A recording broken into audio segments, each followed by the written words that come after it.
I was the only one doing sort of like Dungeon Synth on the fucked up end of the spectrum, you know?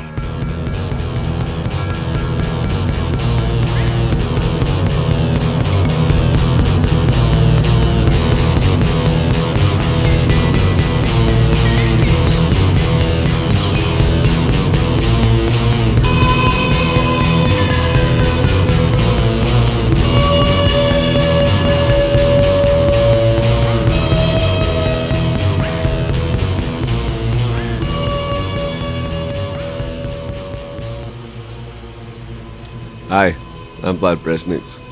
Welcome back to the BresnixCast. We're on episode number 14, and what an episode it is. We're going to be talking Dungeon Synth, and joining me to do that is Justin Mank, who you may know is the man behind Ranseur. So we really got in depth, and it was a great conversation. You're going to enjoy it.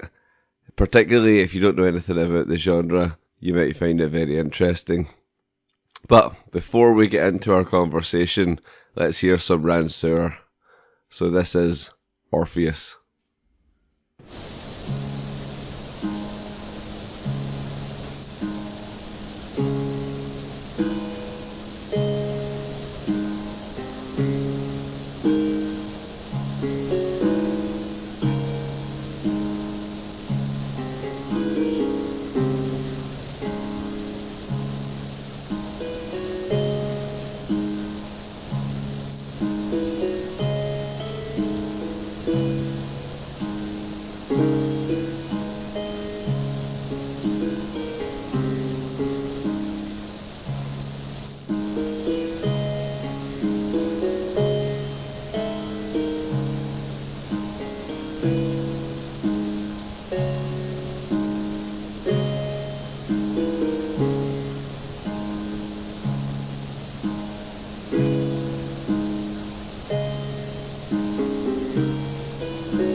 Hi, so I am here with Justin Mank, and we're going to be talking about, well, the other projects he done, but particularly Ranseur.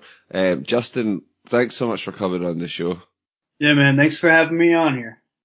Oh, absolutely, and I wanted to do a show as well because, like, talking about things, I always want to get genres that people, maybe that are about people don't talk about as much, and people associate you with like dungeon synth. So, like, when we were emailing back and forth before the show, you suggested that we might kind of have like a discussion to start off with, kind of about dungeon synth for maybe people who are not aware of it. So, why don't you give us, from your perspective, Justin, a brief overview and kind of your introduction to dungeon synth? Yeah, man. I mean, just from my perspective, I can only speak of it, but the way I would describe it in general is that, I don't know, I would say it's the type of fantasy synth music that comes from synth intros and synth parts from late 80s, early 90s black metal, particularly from Norway.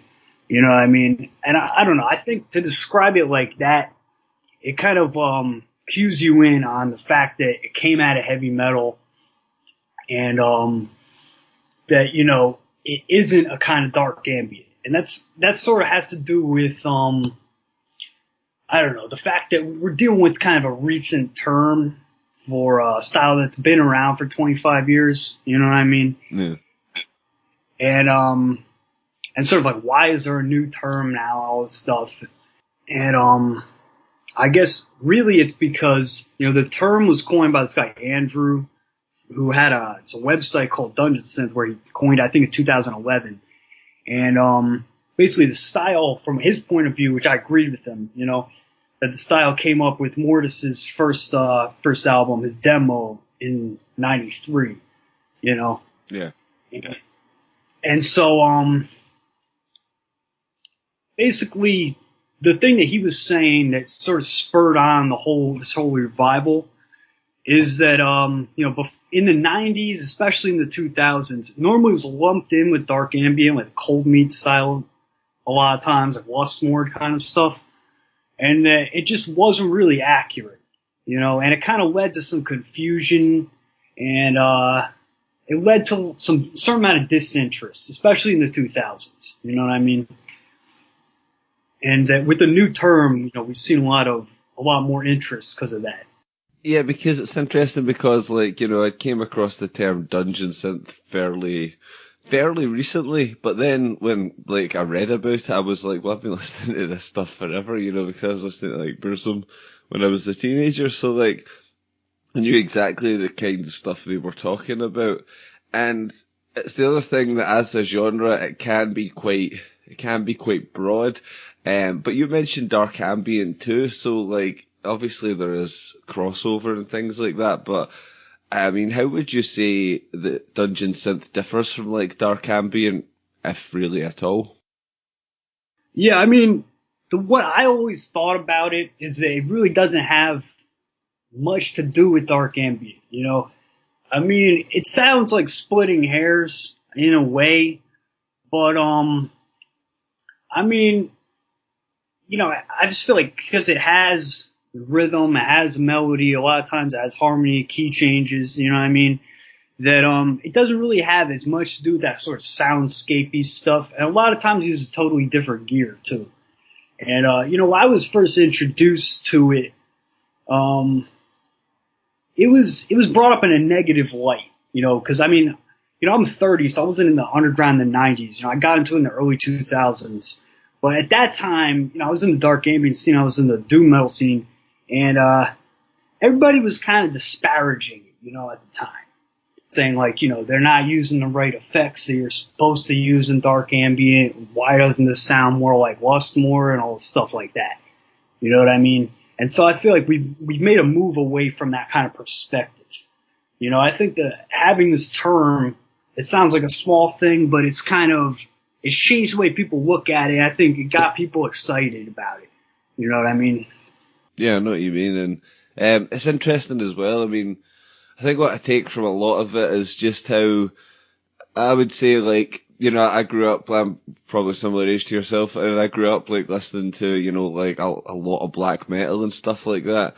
And I mean, it's the kind of way as well, when it's probably not true for everyone, but a lot of the dungeon synth that I listen to has that sort of same kind of raw, underproduced sort of quality that a lot of black metal has. You know, a lot of great black metal. I'm thinking like Mayhem's Death Crush, but you know, lots of it. And I think that's another part of like a lot of dungeon synth that I've heard too.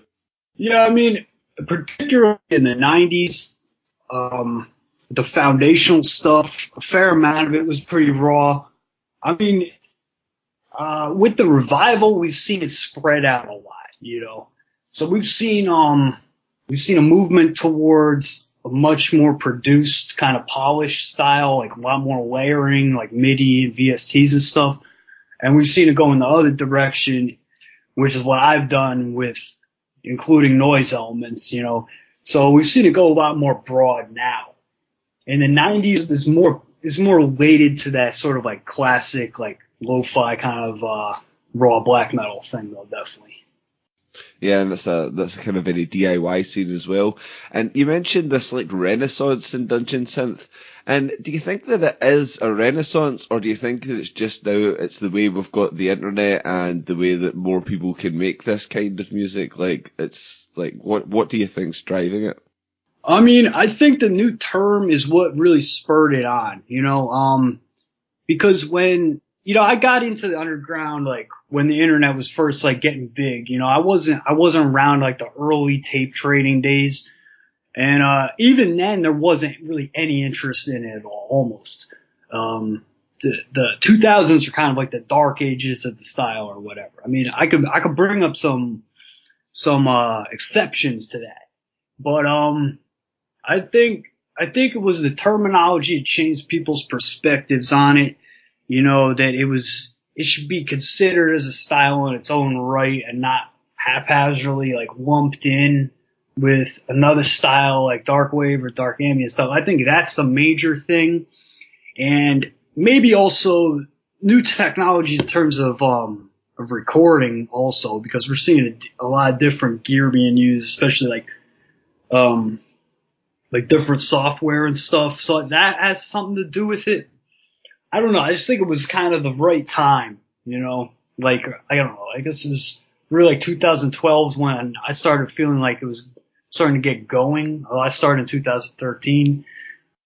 And I'm not really like a big fantasy guy, and like I do like stuff like Tolkien and stuff like that, but I'm not like a huge fantasy guy. Do you think fantasy's like a big part of it, or do you think it's just like any other thing, it's just certain parts of it?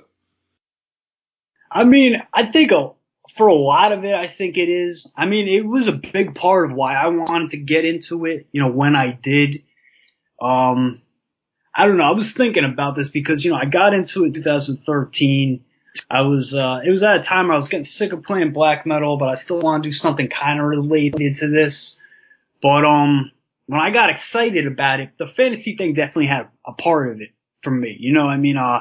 Cause, I was really into fantasy stuff when I was younger, like 12, 13, that age, even a little younger than that. And I sort of felt like I had to return to, I was remembering some of that. So I think that we've seen a lot of projects kind of going in this like sort of nostalgic kind of direction, more so in the revival stuff than the 90s stuff. And I think that plays into the fantasy stuff. And there's exceptions to that don't have as directly to do with fantasy though. But it was a part of it for me. Yeah, and it's like I said, it's like any other genre. It's broad, there's different parts of it. Some of it's, more kind of polished and whatever, and the rest of it.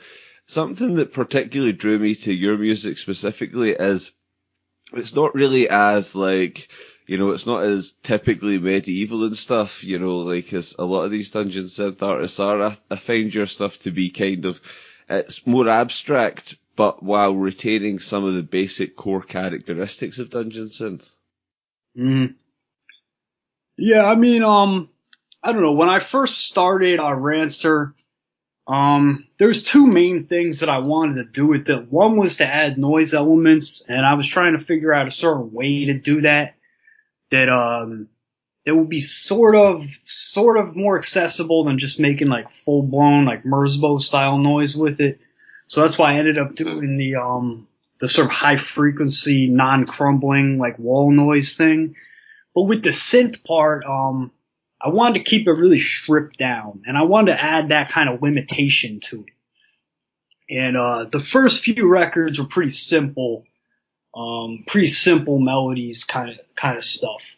But with the later stuff, I started bringing in more of this kind of like quasi polyrhythmic, like false time signature change kind of stuff. And if that's what you mean by like the abstract kind of thing, but that, I think it kind of came out of the limitations that I kind of set, that I want to add complexity, but I want to do it in a way that didn't involve like layering like a lot of people normally do. Mm-hmm. Like, obviously, it's one of the things is, like you mentioned, the noise, like the general noise that runs through all the songs, that's a big theme, that it's just like left in there like that. And, I take it that's something, well, why don't you talk to us about that? Well, when I first heard about the Dungeon Synth Revival, I was excited about it, but I wasn't sure if I wanted to get into it, But when I heard this project that was around the beginning called Abandoned Places, it's not really noisy, but it has this kind of abrasiveness. There's a dissonance to it. So that kind of made me think, what if I did something less dissonant but with noise? And I experimented a little bit with how I wanted to do it. You know, I was like, should I distort it? Should I add like more of like a crumbling kind of wall, like vomit or whatever? But the reason I settled into doing it the way I've been doing it, at least for the last few years, is I decided I wanted to do like a wall of noise, but I wanted to sort of not have it crumble because I wanted to be high pitched. I wanted to sort of like superficially resemble the hiss from raw black metal records. Yeah. But I was also taking influence from like, I don't know, stuff like The Haters and Crash Every Speed, which is like Richard Ramirez's project, was like higher end, kind of harsh noise wall stuff. So I was like kind of looking at that, but I didn't want to have as much of a direct like crumbling thing, like as direct of a harsh noise wall kind of sound. So that's where I kind of settled into that, you know. Yeah, no, that's quite interesting as well. And you talked about how you wanted to keep things kind of like minimalist and like, you know, I'm a big fan of like minimalist stuff going back to Chopin, you know what I mean? What a composer. But do you think that minimalism is a big important part of your work? Yeah. I mean, I don't know. I got super into like the 60s minimalist guys when I was like, I don't know, 18 or 19. I don't know. They've had big influence on a lot of stuff I've done. Not always as directly, you know what I mean? Like, I don't know. Some of the stuff I've done you might not be able to tell, but yeah, stuff like Charlemagne Palestine, like Tony Conrad, just had like just like changed my perspective on stuff with music, you know what I mean? But it could also fall into the influence I'm taking from like Trollman Topberg and some of the stuff that I was into before I was playing this stuff. You know, like when I was into drone, like I was playing drone when I was younger, drone doom, that kind of stuff, dark ambient. You know, didn't do any records of real note at that time because I was really young, just still messing around doing demos. But that kind of like simplified thing, I wanted to carry that into this. I just want to do something really stripped down too with this in general, like, just in terms of like straight up like, I don't know, noise, dungeon synth, but in a really stripped down way. It's sort of like distilled down as much as I could is what I want to do with this. Yeah, that makes sense. Yeah, I totally like that kind of thing. And you kind of mentioned like, you know, like metal bands and things like that. So like, tell us like, why did you start Ranseur and you know, like what was going on before that? Yeah. Well, Ranseur kind of grew out of this project that I was doing on and off since like 2002 about, called Cold Furnace, which was started out more doom and became more black metal after a while. But it was like sort of just a project of really simple metal with some noise influences. And that's, in that sense, it's really more noise rock than harsh noise in that case. But I mean, with that stuff, I really got into it through the early 2000s doom metal scene. You know, like I got super into that in like 2002. You know what I mean? Like we were emailing about this a little bit. I mean, the doom metal scene then was way different than it is now. And yeah.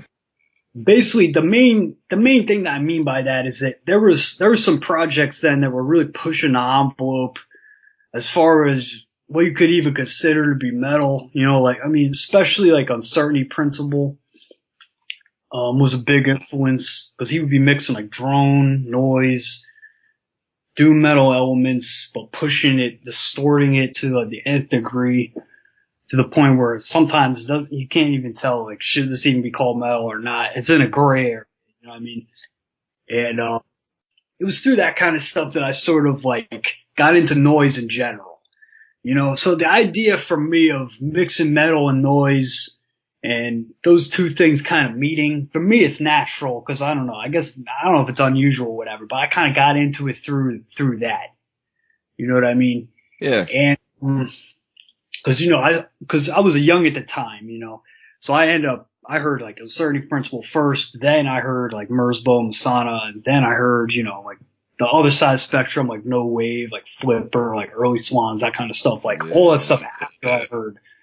So, I don't know, like, but also I gotta mention, influence of Trollman of Topberg, who, were an English group, a kind of drone doom group, who brought in some elements of dungeon synth, some elements of noise, and little funeral doom as well. You know what I mean? So when I started Ranseur, I was kind of looking back at their work. I hadn't listened to it in a few years because I was into it like when I was younger, I think. This is like 10 years later. So I was listening to their work again, and they were really the first ones who brought some elements of dungeon synth and noise together. Even though they brought it together with a lot of different styles and kind of more from a doom perspective than a black metal perspective. So they're kind of an anomaly, So I don't know if you're familiar with that, but this is a group from England, early 2000s. And so I was looking back to that stuff, when I started Ranseur. I want to do something a little more distilled down, a little more pure though. Than what they Sorry, I think I missed. What did you say that group was called? Yeah, Trollman Avil Topberg. I know what you're talking about. Yeah. Yeah, I was gonna mention they had a side project also, one album in the early 2000s that's impossible to pronounce. That I could send you a name. It has like 5 apostrophes in it. It has like 30 letters. Starts with a U. If you listen and you might know what I'm talking about. I mean, that record, they did one record, but that was kind of like a Lovecraftian drone noise kind of record. But there were some synth elements in that. So that record might be the closest thing to what me and my people are doing, like with dungeon noise. That one is kind of like the prototypical kind of one in some ways. Or the one Trollman record that was the noisiest one, which was called Arcane Runes Adorn the Ice-Raw Monoliths of the Ancient Cavern of the Stars. That long ass time. I had to read. I can't remember. Yeah, they were over the top, but they were just kind of an anomaly because at the time, I mean, there were a lot of weird bands in the doom metal scene, the really underground part of the doom metal scene at that time that were all going in different directions. And some of them weren't even metal. Like some of them were admittedly not metal, like Funeral Doom influenced ambient. So like Funeral Doom influenced drone. That's kind of like what I was also doing at the time. But with those guys, they were still kind of an anomaly because nobody else was mixing in elements of like dungeon synth. Like nobody else was doing that. I mean, at the time, nobody wanted to touch this kind of stuff. And maybe I wasn't either because I don't know. At the time, I was into more depressing stuff at the time. You know what I mean? I was into like more into like stuff like skepticism, like Leonard Cohen. It wasn't until I was a little older that I kind of like went back full circle into this kind of more fantasy stuff. And, I got heavily into black metal kind of in between there, No, absolutely. And that's the kind of thing, like, it's interesting because we talk about like these different kind of like black metal and dark ambient and dungeon synth and this kind of thing, and they all intertwine. And a way for me, I kind of think of it like, it's like the way like, you've got like so many Hindu gods, you've got all these different gods, but they're all supposed to be a part of the one thing. I suppose it's the same in a way as the kind of Christian Trinity where you've got like 3 gods, but they're like the one God, if you know what I mean. And I think it's almost the same way, like there is a certain type of dark music, and it's just, there's all these different types of it. Like you've got like black metal, dungeon synth, like dark ambient, like all this stuff that kind of spun off from it. Yeah. And it all had a similar feeling, a similar ethos behind it, but it almost just seemed like it was just expressed in a different way. Yeah. I mean, that's why I think that some people might hear like my diatribe at the beginning, like about the different terms. It might feel like it's a little bit hair splitting, but, cause, there are some similarities. People have been talking about this too. Like there's similarities with dungeon synth with some video game music, some dark wave music, even some new age stuff, because there's a lot of synth new age stuff in like the late 80s and stuff like that. But with Dungeon Synth, I don't know. I think it clearly comes out of Euronymous sort of drawing this connection between the Berlin school of synthesizer music, because he was into that, had those records, like drawing that connection with black metal. Yeah. You know what I mean? Yeah. I think you could trace it back to that, even though he never did that much with it. Besides getting Conrad Schnitzler to do the intro of Death Crush, he never did that much with it. But the people who were associated with him a couple years after that, like Ison and Varg, they did start bringing keys in, and then with Mortis, I think he probably had some kind of influence on Mortis getting into synths as well. You know what I mean? Yeah. Because I wasn't there, but everybody kind of knows that Mortis and Uranus would hang. I'm pretty sure they will hang out and listen to synth music. I wasn't there, but that's my understanding of it, So I think that sort of led to I think it led to synths being used in black metal. But I was thinking with Mortis, you see Mortis kind of saying, "I'm taking this somewhere else," kind of like split himself off a little bit from black metal. But then, of course, he ends up on Cold Meat for his next few albums. Maybe that has something to do with the association with that style of dark ambient, which sort of led to the stuff that he was doing not really being considered separate from that, which, as I was saying, in my opinion, I think it was a bad thing, because I think it led to some confusion, like why, like, people saying stuff like, this is the shitty kind of dark ambient that black metal people make. I would hear that a lot, 15 years ago, whatever. People saying like, why doesn't this sound more like, I don't know, more like Lustmord? How come they're not using like an assload of reverb and delay?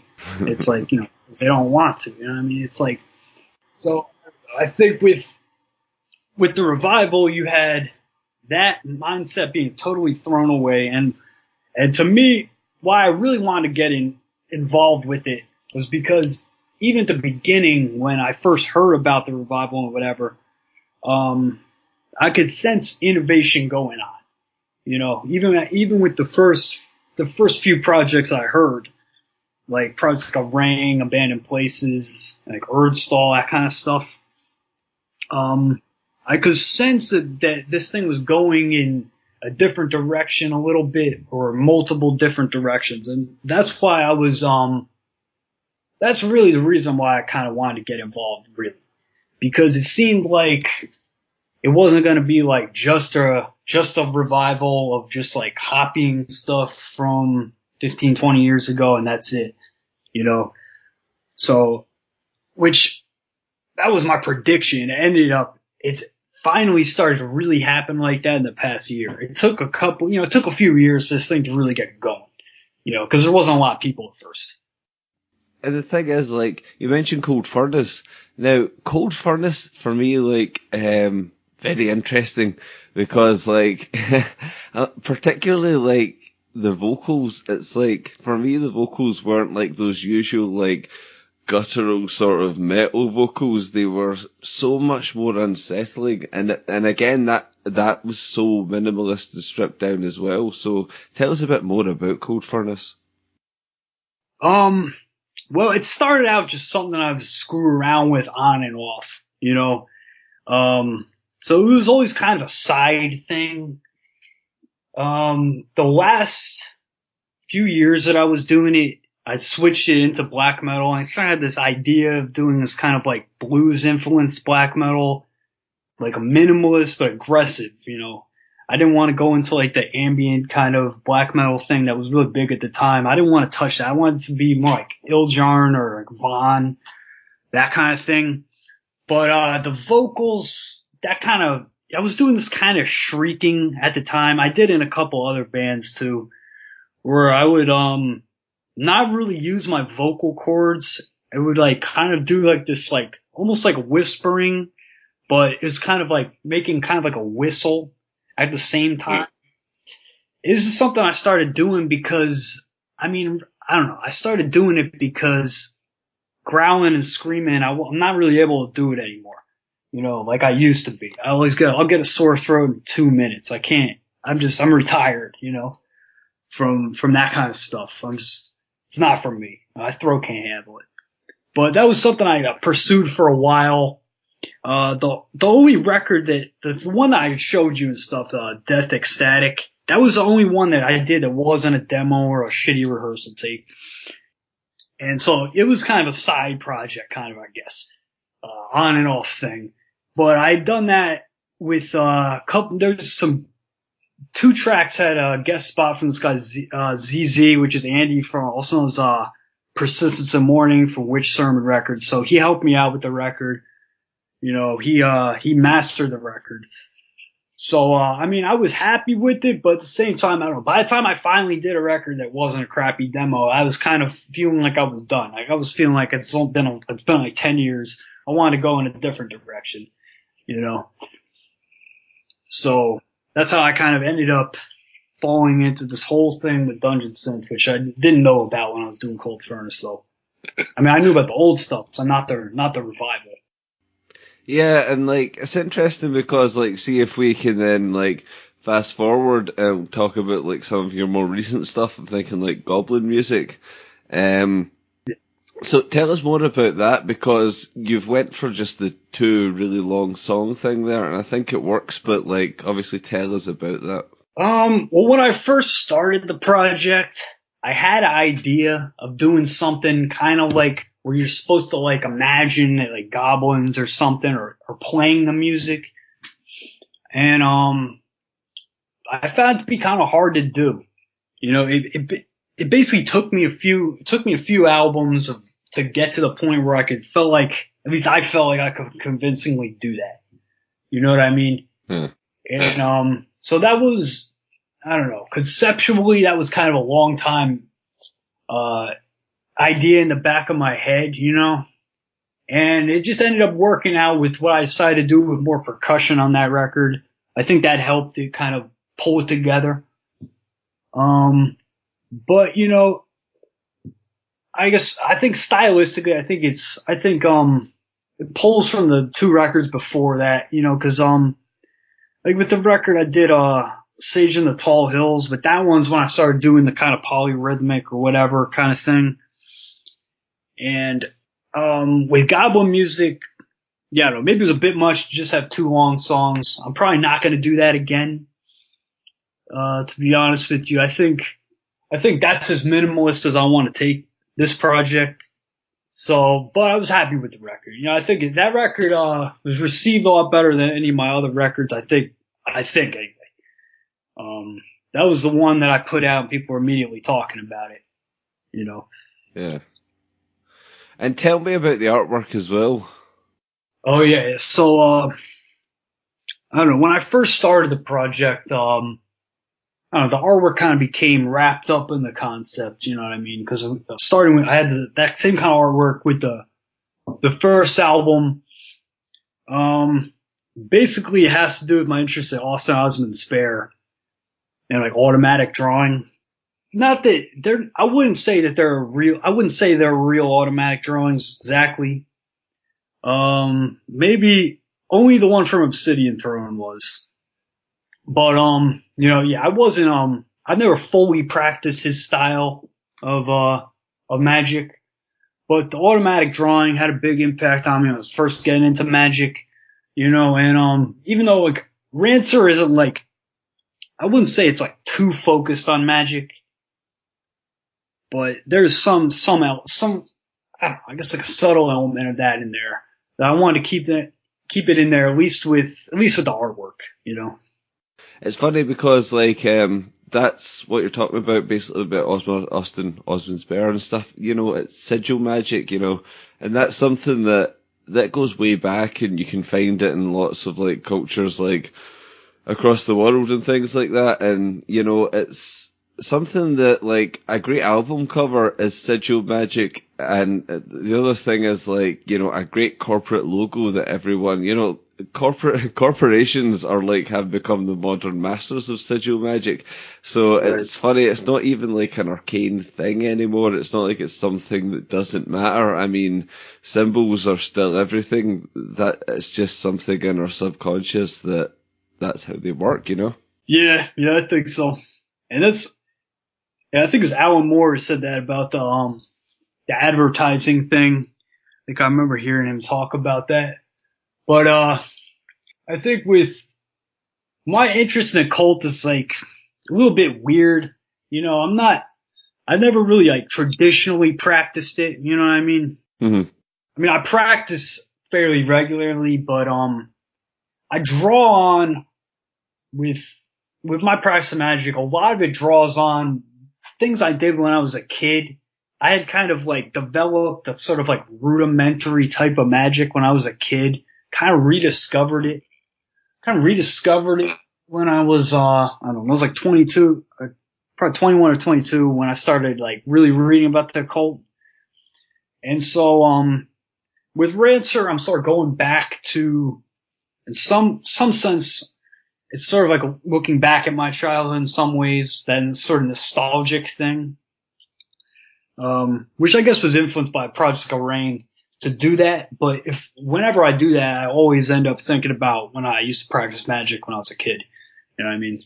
Which is kind of a long story, but it's in there, but it's kind of a subtle thing. It's not like the whole concept of the project, you know? Yeah, but that's interesting actually, you know, having that sort of background because, I mean, I think like, you know, I've heard different people argue different things about this over the years, but a lot of people say, you know, in whatever form it takes, and I firmly believe this, in whatever form it does take, we need ritual as humans, as animals. You know, it's just something that we, you know, are like hardwired to do. Yes, that's, hardwired to respond to, you know, that's what I'm looking for, Yeah, I think so, because, you know, I don't know, when I was a kid doing this, I didn't have like a weird aunt teaching me like who's a witch or something. It wasn't like that. You know what I'm saying? Like, I didn't know like who Aleister Crowley was until 15 years later, probably. So, yeah, it's just something that I did. And, you know, it was rudimentary, you know what I mean? But some of the stuff worked, you know what I mean? I mean, I wasn't a skilled astral projector then or anything like that. But, you know, I was practicing then. It's weird stuff. I mean, I'd stopped doing it I'd stopped doing it around puberty because there were other things going on, you know what I mean? So I'd stopped doing it. I kind of started thinking about it again when I was like 18 maybe, and then when I really started reading like Spare and Peter Carroll when I was like 21, I sort of remembered that, and I was like, what the fuck, you know what I mean?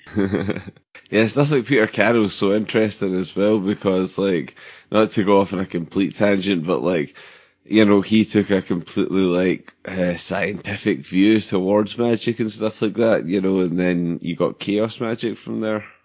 Yeah, his last few books are really fucking weird, man. You know, I don't know, his last few books where he's really going into the physics stuff. I'm not sure I agree with his viewpoint too much for his last few. I'm more of a psychological occultist, I guess. You know, I'm skeptical about anything else. I haven't drawn the line. But, you know, if something hasn't been proven, I just say, I don't know. We don't know this. We don't know this. Like, I don't, you know. So, yeah, I don't know. With the quantum physics stuff, it starts getting a little bit weird for me. Interesting books, though. Like, they're cool books. It's like last two books where he really gets into the quantum physics stuff. They're pretty fucking cool. I'm not sure I agree with them. But, yeah, his earlier writing had an impact on me, though, about how I could do whatever the hell I want with magic, kind of. I mean, Spare had a bigger impact, though. But, you know, I have like an eclectic style. I do a lot of stuff with animism also in my magic or whatever.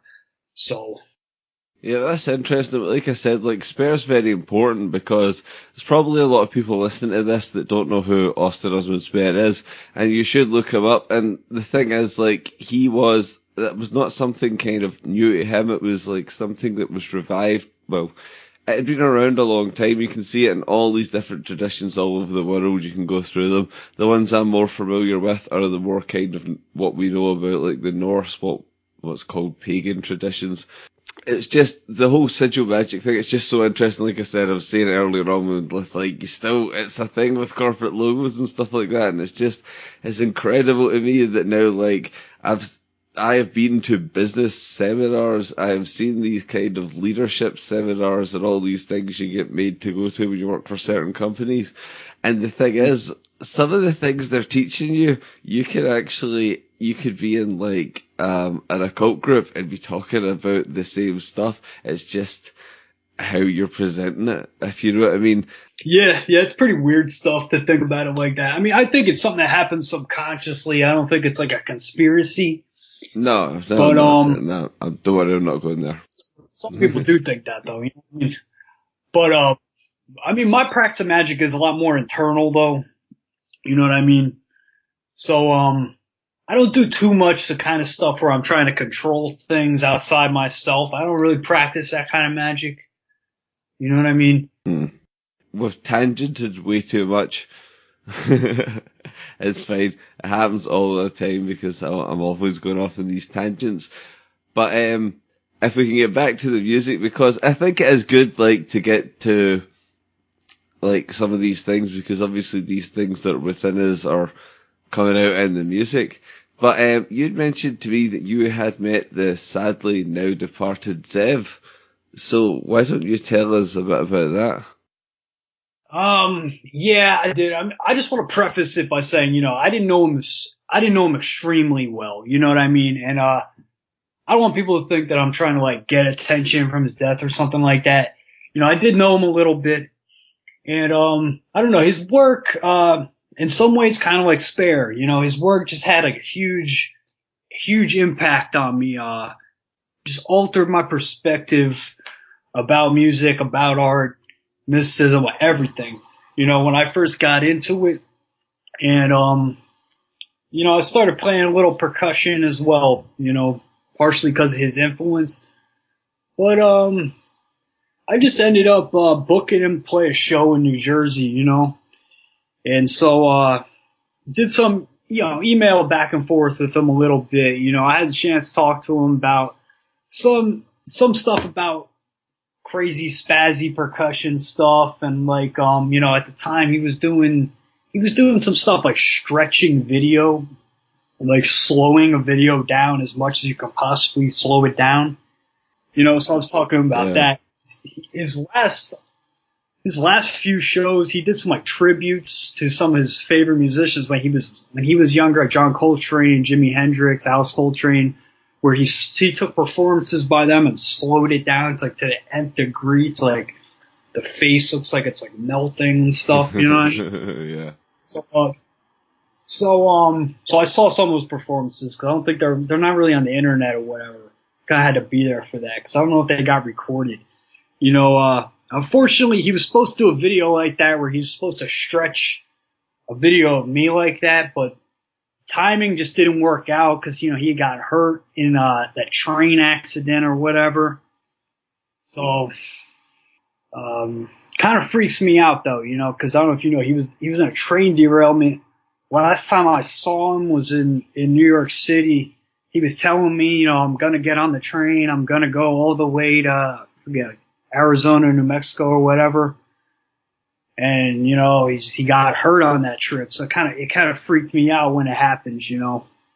Yeah, I know what you mean. Actually, the thing is, like Zev was something that like I'd heard a lot, well, not a lot, but a bit when I was younger. See, when I first got into sort of industrial music, it was kind of like it was the throbbing gristle and stuff like that, but I think that Zev brought something like, when I first heard him, he brought something completely different. And I think that, like, just now, I mean, I've spoke to guys from this band, so I don't want to say anything bad. I don't mean this badly, but I mean, like, because of Zev, you have, like, Vardensphere and stuff like that, if you know what I mean. Like, you know, like, his influence, and much broader than that, but that's just, like, a basic, like, one to just sort of analogy, because I think that his influence is still being felt throughout, you know, industrial music generally. Yeah, I mean, I think in some ways he's kind of unsung because I feel like a lot of the younger kids don't know who he is.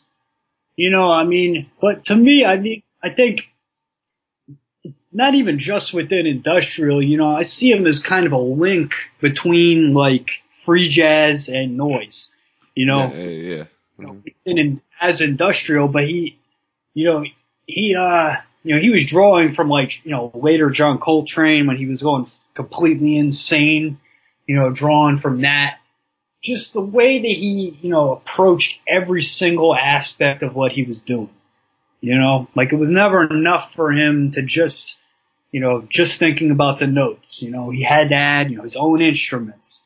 That wasn't even enough either. He brings in ideas like the stuff about Kabbalah, the stuff about even drawing parallels to like Haitian voodoo in there. And even that wasn't enough. He's talking about all the stuff he talked about with the sound echoing off the walls in the space, and how he was kind of ritualizing the acoustics, and it's just like crazy stuff that he was doing. But at the same time, the way he distilled everything down, he was able to do all that within something really simple, which was basically just him banging on a couple pieces of metal. He was able to take all those concepts and cram it in somehow into something that simple, which is, to me, is not a small feat. It seems, you see a video of him banging on metal. If you don't get the perspective, you think, well, it's a guy banging on a piece of metal. But all this that he was doing with that, And that's the thing, like, Zev was like, he was kind of like a shaman in his own way, and he was keeping that sort of tradition alive, because when we go back to the very basic roots of music, we have that kind of, it's like, that basic kind of percussion and things like that, and like you said, with the spiritual element that he brought to it, he was keeping that kind of musical shamanism alive. Yeah, I think in a certain sense. And, with his stuff, I think that's part of the reason why he had such an impact on me, even though I wasn't really a percussionist when I first heard his stuff. And but it also has to do with kind of what I was saying about when I practiced magic when I was a kid, and this has to do with what I ended up doing when I met Zev, was that when I was a kid, I had this kind of spasmatic problem. Like I spaz out a lot. Not Tourette's syndrome. Not sure what it is. You know what I mean? But when I was a kid, I always done it. I still do it. I'm able to hold it back. You know what I mean? So I'm able to stop doing it if I'm like at work. I'm able to start doing it if I want to. I've always done it. I ritualized it as a kid. So, around when I started Ranseur, I also started, turning that into sound by doing the spasmodic movements on objects, on drums. And so that was influenced by Zev a lot. You know what I mean? And so when I met Zev, I had told him the whole weird story about that, so, it was an honor to be able to open for him doing that, especially at the end of his life, which I didn't know that at the time, but, I wish he could have, because he was supposed to take a video of me spazzing out and slow it down. I wish that could have happened, but the timing just didn't work out. We had, I don't know. After he got hurt, I kind of didn't want to bother him about it. Maybe I should have, but it sort of plays into the whole thing we were talking about, the magic, all this weird stuff, for me anyway. And it's interesting, like you say, like you talk about like those spasmodic things and stuff like that, because like, you think about Ian Curtis from Joy Division, and there was times where people thought he was dancing, but he was actually having epileptic fits, like on stage and stuff like that. And it's just, that's one of those things I always think is, it's kind of interesting to throw in there. Yeah, that's true. You know what I mean? I think, I don't know, I've also studied some of this. I know there's some spazzing out in, ancient European mysticism too, but there's not as much information really. There's a couple books. This information is scant about that though, kind of. But, I think that's related to it a little bit too. But, the other thing I want to mention is that with Ranseur, with Ranseur, like mixing the dungeon synth with noise, like when I first started doing it in 2013, nobody else was doing it. The only people who had done it before was the Trollman guys. Mm-hmm. And so now that we've seen a resurgence in that, I sort of feel like now I want to add different noise elements. So I'm going to be bringing that kind of spazzy percussion into Ranseur with the next record. You know what I mean? Well, that's cool. Well, that's where I was going to go with this anyway. I was going to say, like, so what is coming up? So tell us about what is coming up. Well, the next record is going to be some ways a sequel to Goblin music because it's like about gnomes instead of goblins. You know what I mean? Yeah. It is going to have some spazzy kind of noise percussion. I think with I don't know, like doing just the white noise kind of thing and just shaping non-moving noise. I don't know. I'm happy with that, but after 6 albums of that, I need to add some variety. I don't want to repeat myself too much. And I think with what we've seen the past year and a half with in the Dungeon Synth, we finally seen more people getting involved with the noisy stuff, starting really with Einhorn. When he came out, he exploded. I mean, he exploded onto the scene in a way that I didn't. You know what I mean? Mm. And changed people's perspective on the fact that you maybe mixing noise and Dungeon Synth can work. And he did it in a way that's much more abrasive than I did. So, continue other projects like Alder Deep, he does a lot of like weird real-time manipulation of synths. And some other projects like Dig. So there's a lot more. So I don't know. I feel like I have more peers right now in this, and I'm proud of what these guys are doing too. And I don't know. I feel like I'm sort of drawing influence from them. I kind of want to take it in a different direction. And when I thought of that, I just felt like, you know what? I gotta go with the spazzy drumming thing. I gotta go with that. Yeah. And I don't know. The record is pretty close to being done. But we'll see what happens with it. Should be out in a few months. Yeah, and you have a compilation out as well, don't you? And I believe it's stuff that's material prior to like Obsidian Throne. Yeah. Tell us about it. This just came out last week. It's my first 4 albums plus some bonus tracks. It's like a box set on 2 tapes. So 4 albums on 2 tapes. Each one comes with a knife too. I'm really excited about that. You know what I mean? I haven't actually got my copies yet because it just came out. I'm not sure how sharp the knife is, but how is it attached?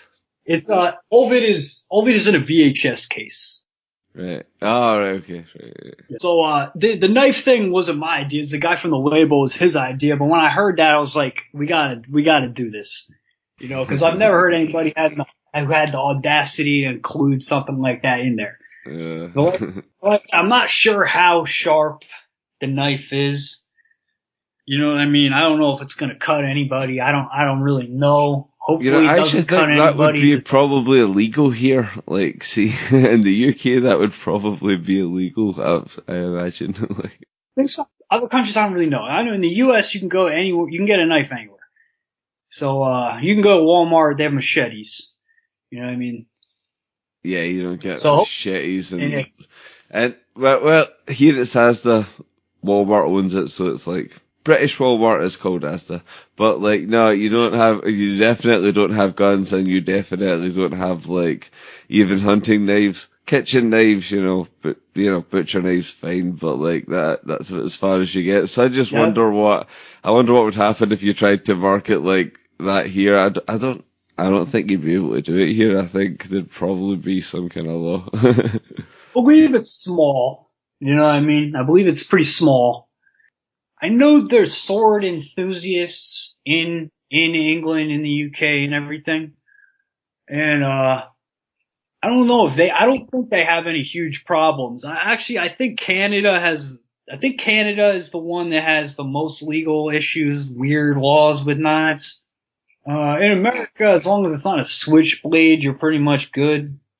I don't own that kind of stuff anyway, so I haven't really looked into it that deeply. Yeah. But at the same time, this is a limited edition thing, and honestly, the shipping is so fucked up. Sending stuff to the US, Nobody outside the U.S. might buy it anyway because the shipping is fucking horrible.